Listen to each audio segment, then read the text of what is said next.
making cars that see, failure is not an option. What does it mean? Well, if you look into the headlines 5 years ago,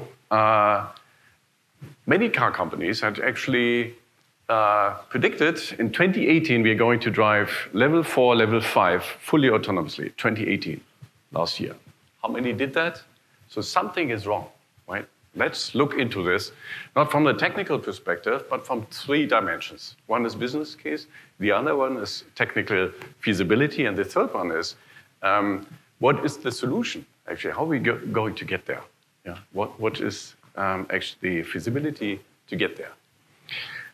So my agenda today is, are we not ready? Technical feasibility, then unaffordability. So what's the business case, actually?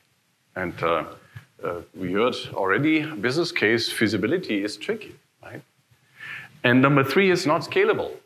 If you scale up a product like a self-driving car to 1 million of cars, statistically alone, you have the probability of failure, right?